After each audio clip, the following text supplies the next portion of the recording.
Now, this component needs to be a G-rated capacity because that's primary component.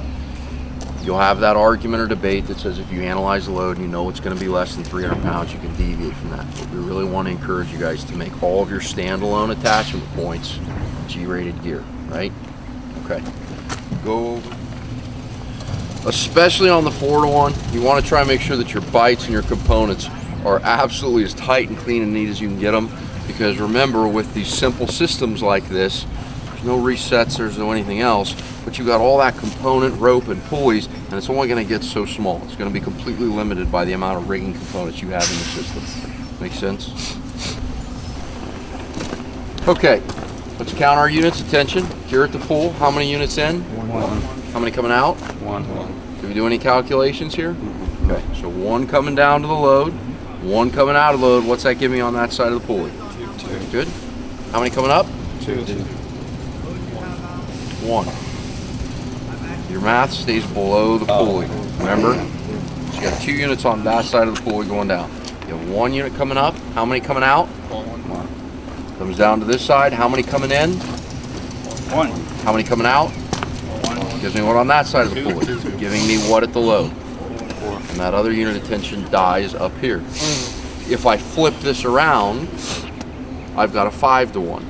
But now my pull is in a upward direction unless I put another directional pulley up here as opposed to a downward direction.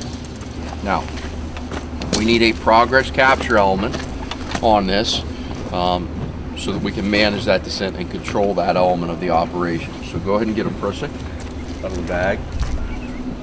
That's where you're going to do your wrap.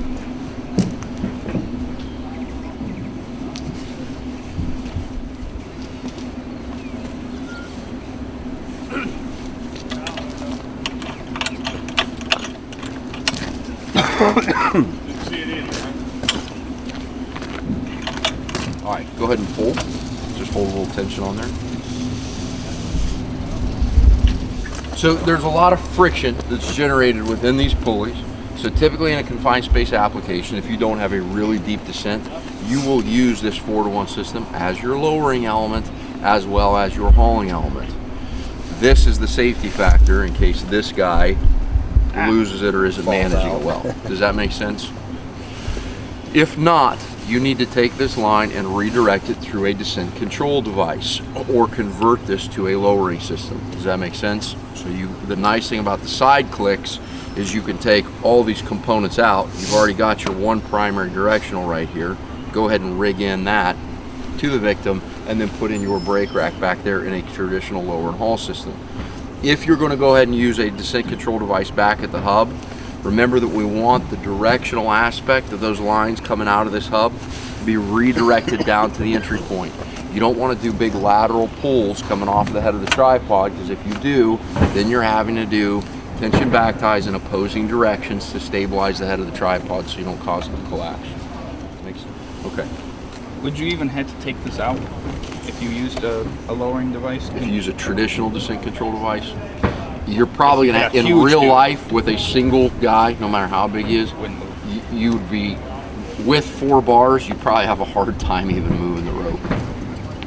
So typically if you're building a 4-to-1, you're going to use a 4-to-1. That's going to be